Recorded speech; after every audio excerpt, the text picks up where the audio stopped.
Welcome to today's session in our Business Health Check series. I'm Collins Rex and I'll be your host for today's session. Before we get started officially, just thanks to our supporters in this series of the GTPA. I'd like to thank the University of Adelaide and the NC State Poole College of Management. Wonderful to see you all online today, and particularly to see some regular faces as well. It's always good to have old friends joining us. Now, today's session is entitled A Technology Primer for Small Business, but really it's not focusing on the tech itself so much as it is focusing on what the tech can do for you as a small business. And while on the subject of technology, I also just want to point out that we've been having all manner of bandwidth issues in Australia where I'm based. And if I do drop out, please just bear with me. It usually just takes a couple of seconds and then we get back online. So if that happens, please don't go away. Just hang 10 and we'll be with you again as soon as we can. I'd also like to point out that today's session is being recorded and we will make it available on the GTPA website over the next couple of days. So why technology? Well, it's really quite simple. Businesses that use technology are not controlled by tech. It's not about the technology, it's about what the technology can do for you as a business. Businesses that appropriately use technology, the ones that are really digitized in the correct way, are customer focused, which is vitally important in today's world. They value and they understand and they appropriately use data. Now, data, as we all know, is incredibly important when we run our businesses, but technology enables you to actually use that data so that you can benefit from it.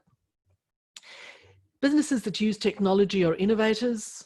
They use digital tools to collaborate and to spread decision-making across the entire business. So the business doesn't sit in one set of hands. If you use technology, you can actually have everybody in your business appropriately engaged in helping you manage that business.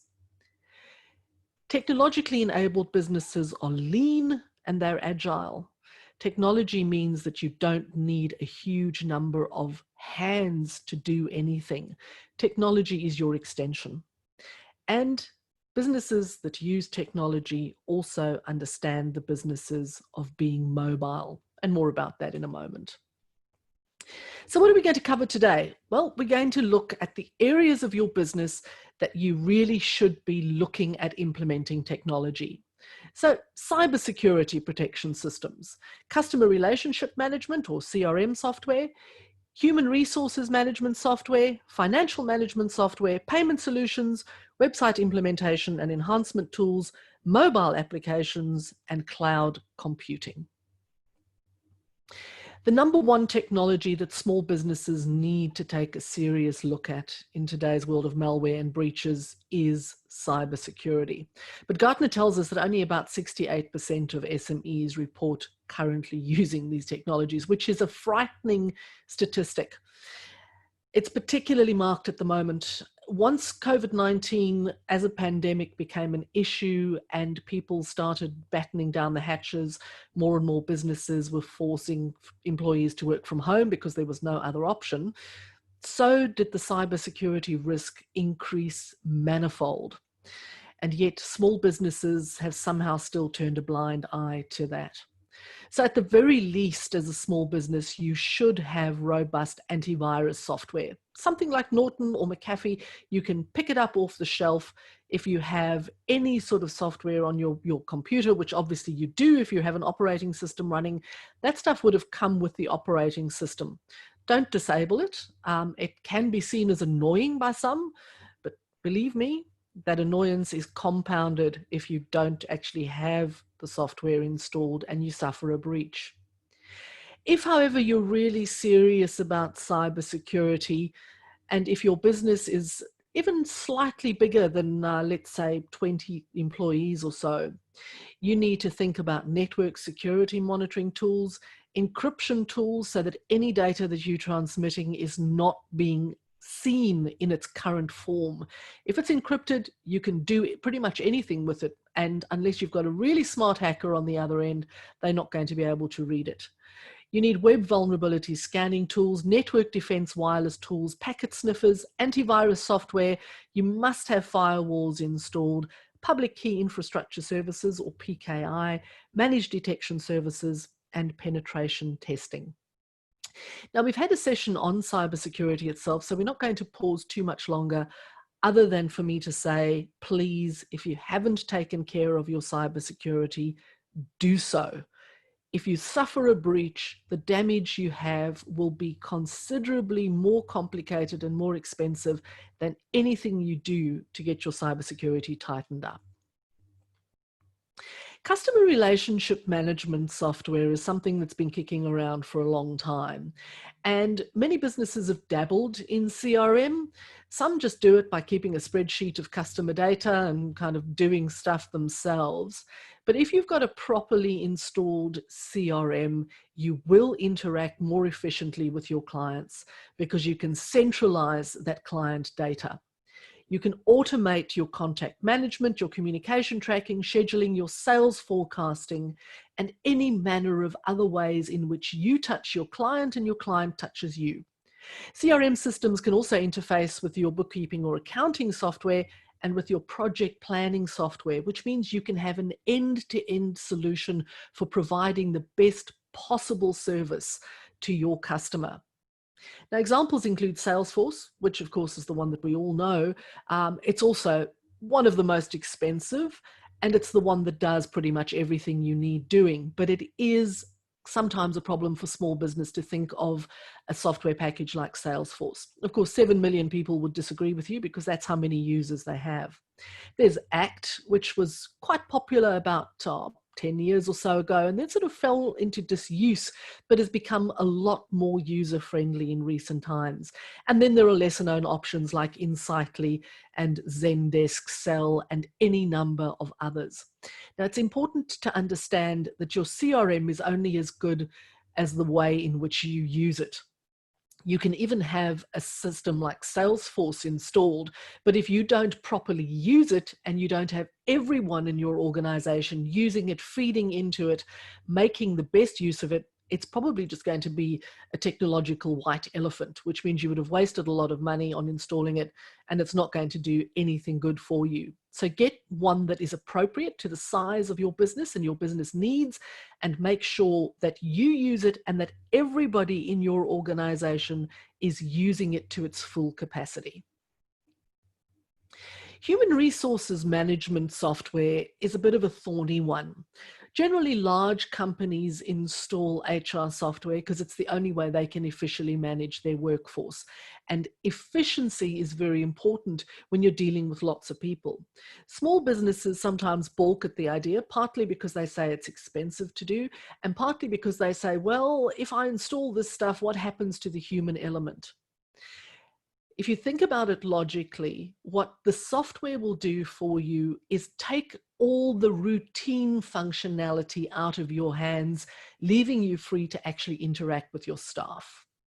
HR management software is often part of your accounting software, particularly from a payroll management perspective. It gives you visibility if you have a global workforce. And at the moment, it gives you visibility if you have a workforce even in the same city, because they are no longer in the same office, because more and more people, as a result of the pandemic, are working from home and from other remote locations. HR management software will help you to automate administrative functions like managing benefits, time and attendance records, etc. And it can be used to manage the entire employee life cycle, everything from recruitment to performance assessments and termination. And very importantly, it also helps you to keep very accurate records should you have to refer back in the case of litigation, etc. Examples include things like ServiceNow, HR Assured, and Kronos, and many of the software packages also have bolt-on HR functionalities that you can include.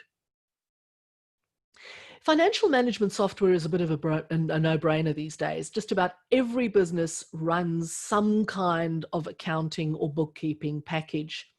If you've got a really small business, perhaps you're still doing it by just having a spreadsheet with money in, money out, and balancing your books at the end of the day by looking at your statements from the bank. And that's probably fine if yours is a really small, really simple business. But as soon as you start having multiple transactions and transactions that become a little bit more complicated than just money in, money out, it really is important that you start looking at financial management software. So this software is essential for you to have proper control of the finances of your business, and that includes cash flow management and budget control. It also gives you the tools to manage strategically and to analyze your business properly. You can streamline, consolidate, and automate all your accounting processes and reporting, and this gives you more accurate and accessible financial information. It also, very importantly, particularly if you're a business that has been incorporated in a way that requires you to be transparent, your financial management software gives you that level of transparency. It facilitates regulatory compliance, and very importantly, that includes tax reporting. These days, just about all financial software will plug directly into your local tax department, so that things like your VAT reporting, your BAS reporting, and so forth happens seamlessly without you even having to think about it. Now, examples include old favorites like MYOB and QuickBooks, and of course the new kid on the block, Xero. Xero is the hot, sexy option, but again, you need to look at the needs of your business, and you need to understand what you want from your accounting software, and you need to choose the appropriate package. There's no point in using a package just because it advertises well. You need to use one that is appropriate for your needs. And also, very importantly, have a package that is cloud-based so that you can make sure your records are kept somewhere other than on your local computers. That way, if you have a problem and you have service interruption, you can still find that very important financial data when you need it. If you are in any shape, size, or form involved in selling online through e-commerce, you must have a payment solution. Payment solutions ensure security and data protection, and your customers will have more trust in you if there is a payment solution which is a third-party operation that is seen to be safe and secure, that if you are just taking their payment details and inserting it in some sort of spreadsheet and doing it manually. If you have a payment solution, you can instantly get payments out of your website. It's reliable, it's accepted, and of course, it's global. You don't need a foreign currency bank account if you have a payment solution that enables you to take payments. And examples include PayPal, which is still the biggest. It is the biggest and most accepted, even though recently it has fallen out of favor a little bit because it's quite expensive to use. There's also Stripe, Due, Alipay, Apple Pay. And again here, the key is choose a payment solution that is appropriate to your business. You might want to work through your bank and be registered as a merchant, get merchant facilities, and those facilities will be installed through your website and an API. However, look at what it is you're trying to achieve. Look at the costs, particularly the hidden costs of any payment solution that you might want to employ. Understand what percentage of the payment is going to be lost, and also understand how long that third-party payment solution provider is going to hang on to your funds. So the funds might go into the payment solution immediately, but you may not be able to draw it down immediately. They might be a monthly payment or a quarterly payment. And if you do want access to your funds more quickly, you'll find that the fees will increase. Website management and enhancement tools. Your website is your virtual shopfront. You cannot be face-to-face with every one of your customers everywhere in the world, even if you do run a bricks and mortar operation. but your website can, and your website never sleeps. Your website is there 24/7. Your website speaks on your behalf. And that is why it is vitally important that you have a site that is secure, that loads quickly and is easy to navigate. If your site is not secure, you are going to open up a world of pain for yourself. And of course, your customers are not going to trust you, which means you are going to lose them. If your site doesn't load quickly and doesn't do what it's supposed to do, there are many, many, many alternatives, and your customers and your potential customers, very importantly, will move on to someone else. If your site is not easy to navigate, first of all, it's not speaking on your behalf if it cannot tell people what they want to know. So it needs to be easy to navigate rather than being fancy and flash-bangery.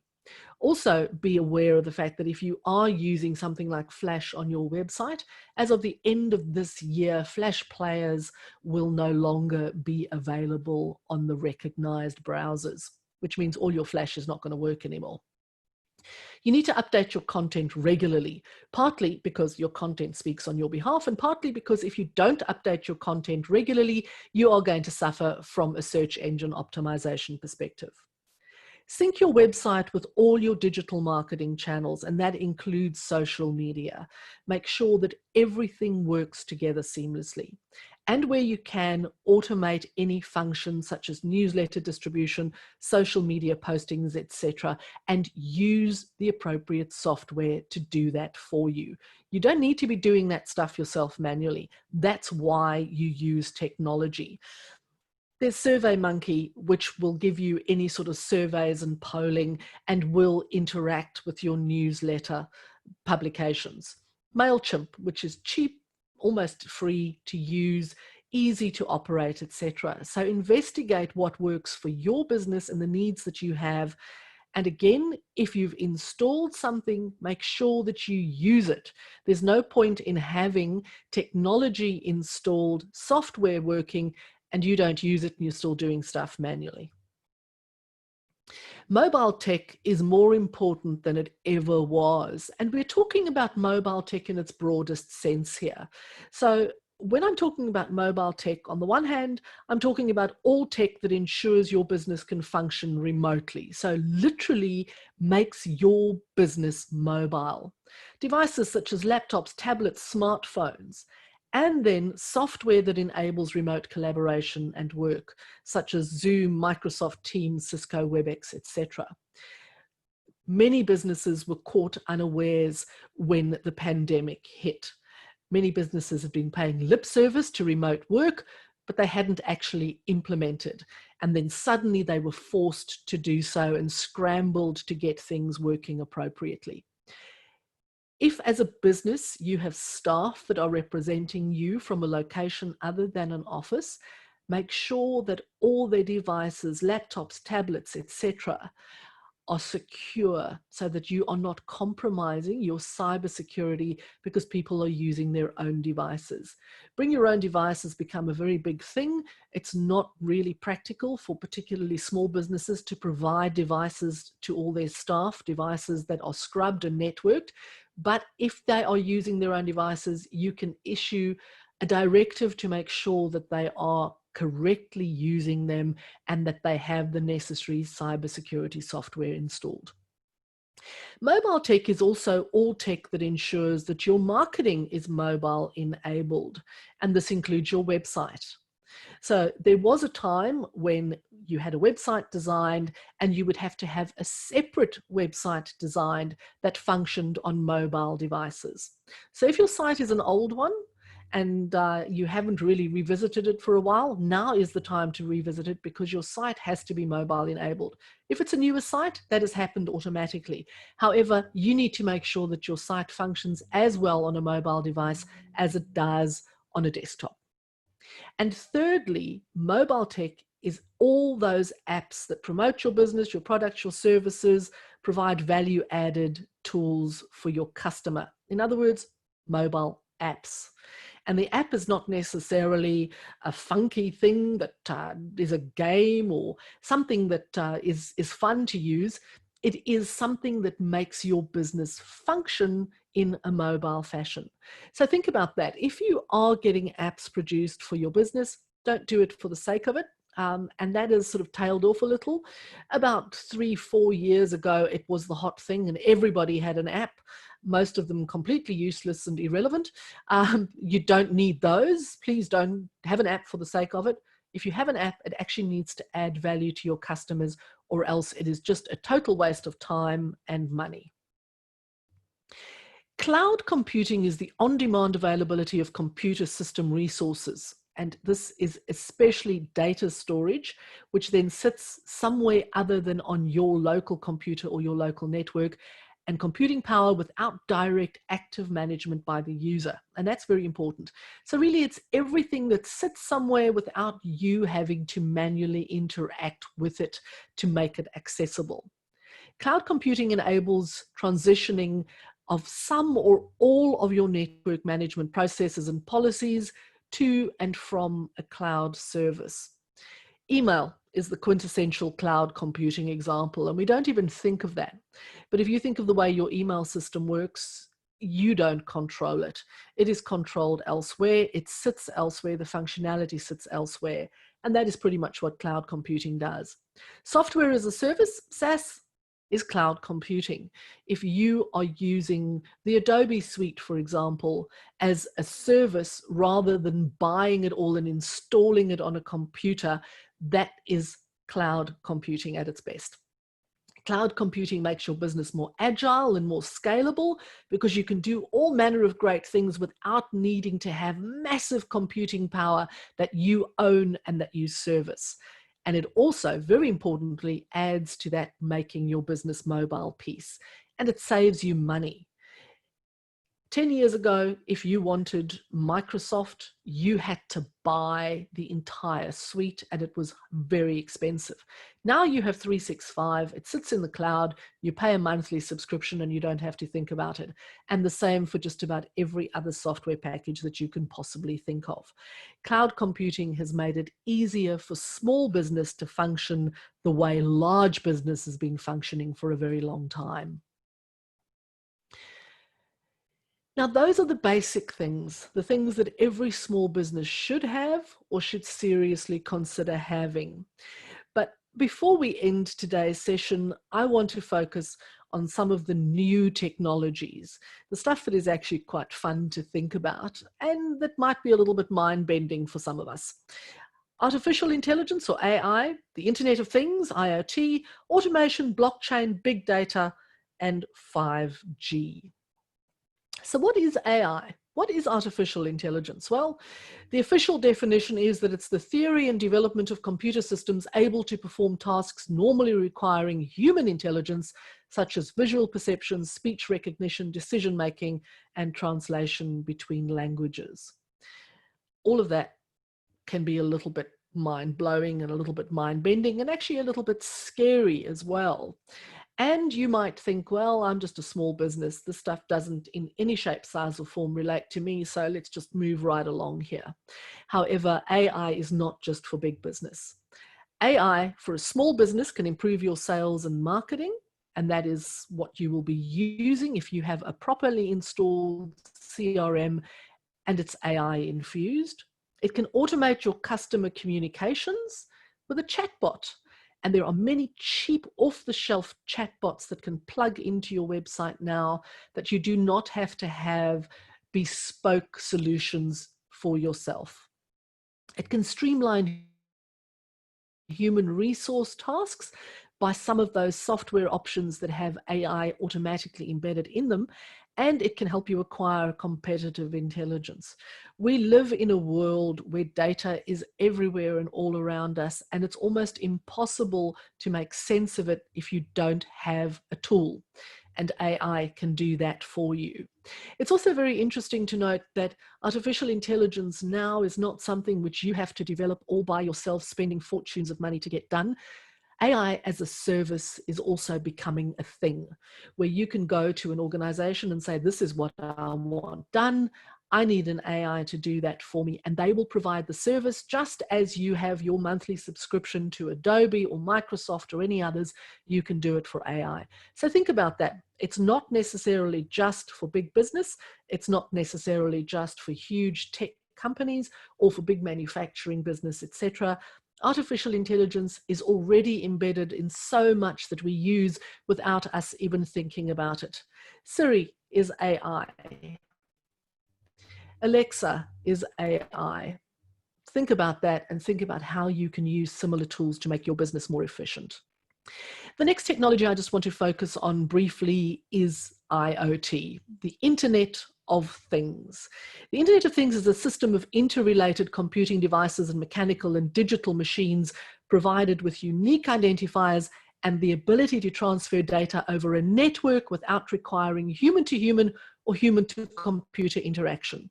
So literally, machines talking to the internet and through the internet talking to one another without us having to tell them what to do. IoT is an essential part of Industry 4.0. If you are in any shape, size, or form involved in manufacturing, you've almost certainly automated at least some part of your process, and you will be looking forward to doing more of that. That is Industry 4.0. There are benefits for small business. It's not just big businesses that have IoT-enabled facilities now. IoT gives you predictive maintenance.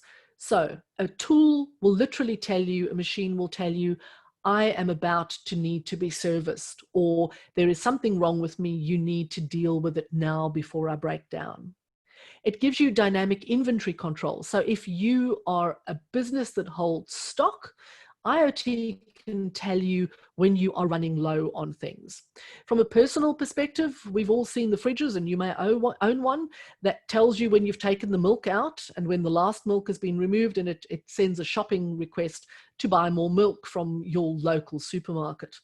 Well, the reality is most people don't really use those things, but they do exist. But in a business, that functionality is very, very important, and even a small business can have it working. One of the most important uses of IoT is effective energy management. Any business, however big or small, is using energy, electricity, gas, solar, whatever the case might be. You are using energy, and it can be a large component of your business expenses. IoT systems make it more efficient to manage your energy, and it cuts down on costs dramatically. And of course, there's also access control, which again is important if you're a business that has staff that need to come in and out, or you're a business that holds stock and that stock needs to be controlled in one form or another. So think about IoT, think about what it can do for you, and think about what you're already using that with slight tweaking, smart energy meters, for example, can actually make your life a lot more efficient and cheaper. Automation is a technology by which a process or procedure is performed with minimal human assistance. And we're not just talking robots here. Automation is anything that happens without human intervention, such as business process automation. And this includes managing your supply chain and your inventory control. If you do not have to physically do that by managing spreadsheets and the like, that is automated. There's marketing automation. So those emails that are triggered automatically at a certain time of the month to all your customers to alert them to new products, etc. That's automated. You didn't have to intervene in making it happen. And there's HR automation as well. If you're a manufacturing business, obviously automation is an essential component of Industry 4.0, of the current industrial revolution. Automation will give you the ability to move your production along more efficiently, more quickly, and more cheaply. It is going to replace people, but there are ways in which you can make those people useful in other ways of your business by taking those repetitive tasks away from them. Something to take into account is that machines are really good at all the things humans are really bad at, and machines are really bad at all the things humans are really good at. Humans might perform repetitive tasks, but they don't enjoy them, and they're actually not very good at them because they're not very efficient. Machines are ace at that stuff. Humans, however, are really great at creative thinking, creative tasks, innovating. Machines are pretty bad at that. So I'll leave you with that thought as we move on to the next technology. Blockchain. Again, one of those terms that we all hear bandied about, but what exactly is it?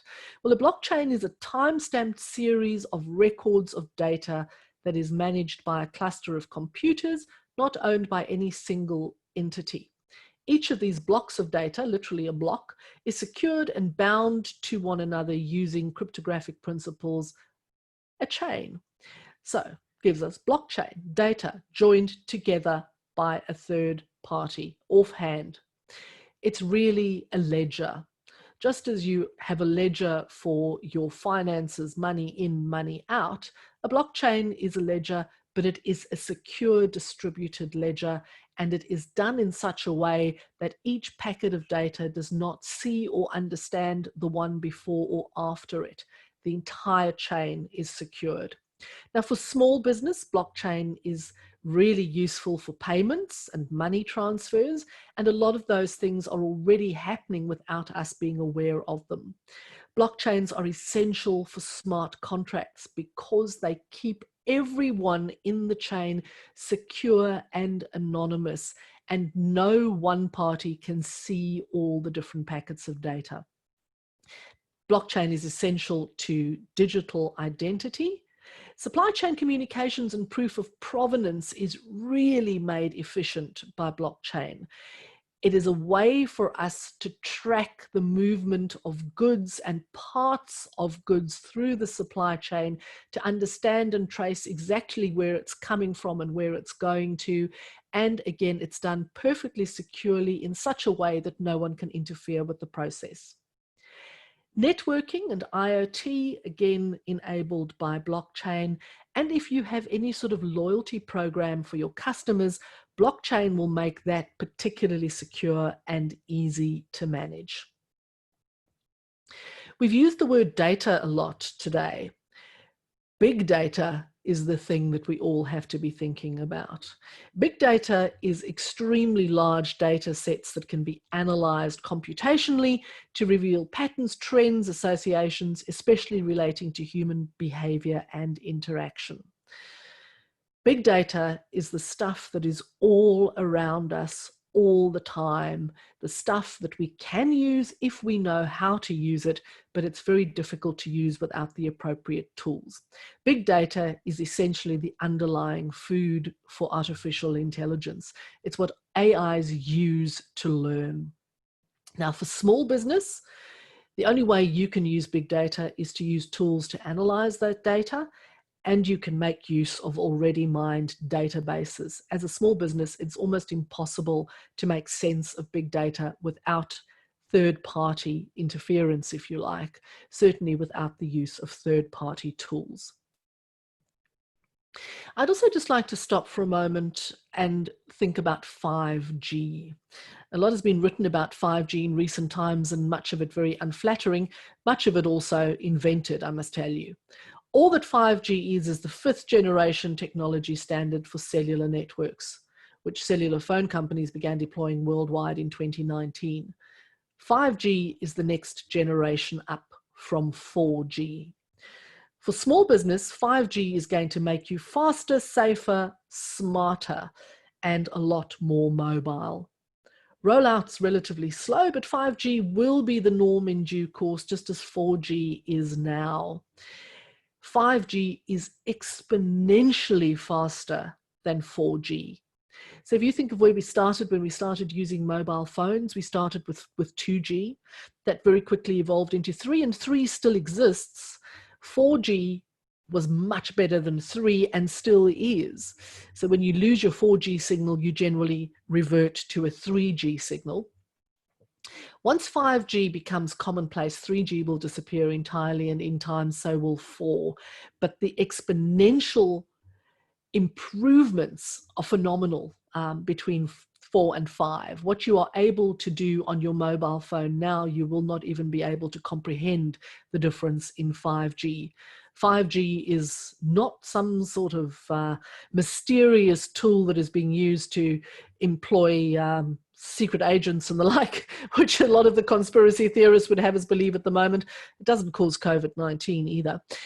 It is simply a technology and is the next step up from 4G. Now, I'd like to end today's session with a word on Industry 4.0. The fourth industrial revolution, or Industry 4.0, is the ongoing transformation of traditional manufacturing and industrial practices combined with the latest smart technology. So the first industrial revolution was mechanization. We used water power, steam, and machines were employed for the first time in an industrial setting. The second industrial revolution was the mass production, the assembly line, and it was also the introduction of electricity. And the third industrial revolution, which has happened in all of our lifetimes, computers and automation coming into play and becoming commonplace. The fourth industrial revolution is cyber physical systems working together.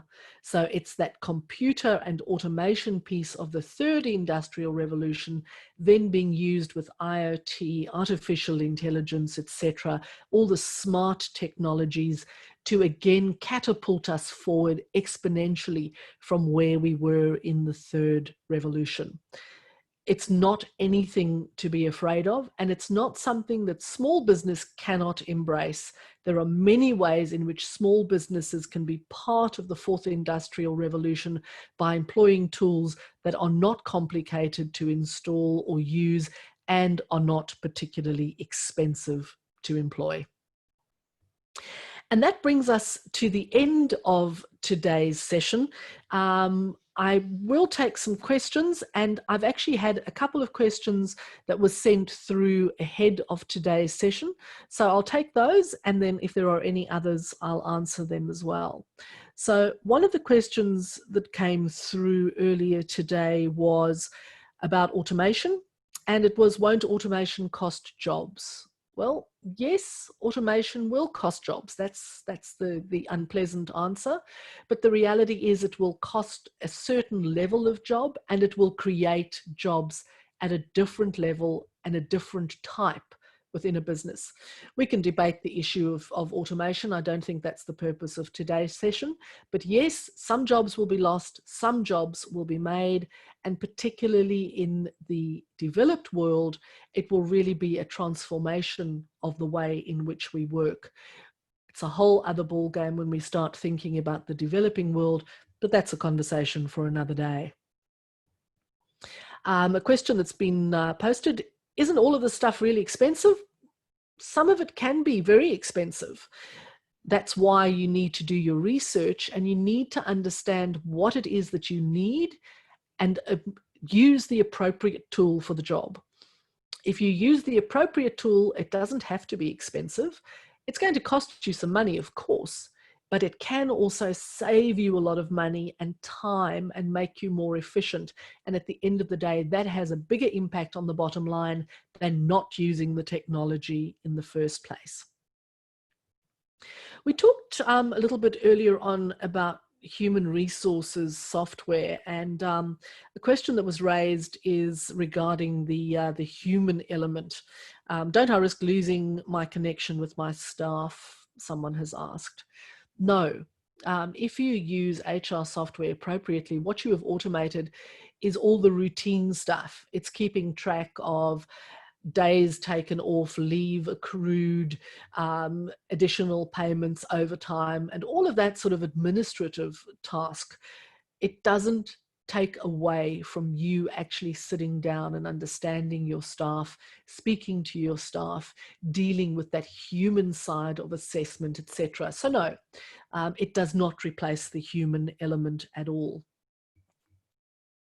And one final question. In relation to the Internet of Things in IoT, I've heard the term digital twin. What is a digital twin?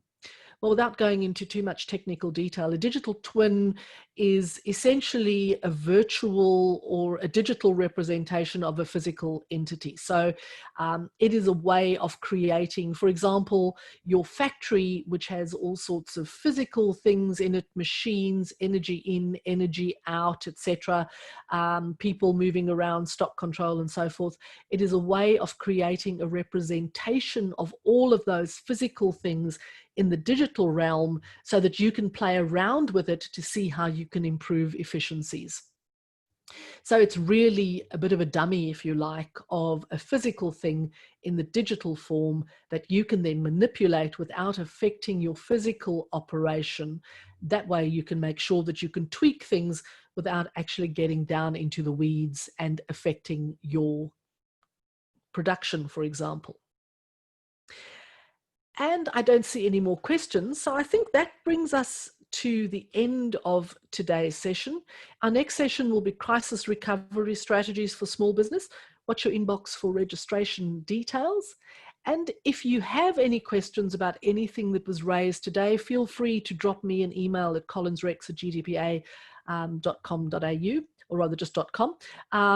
You'll see my address in front of you there.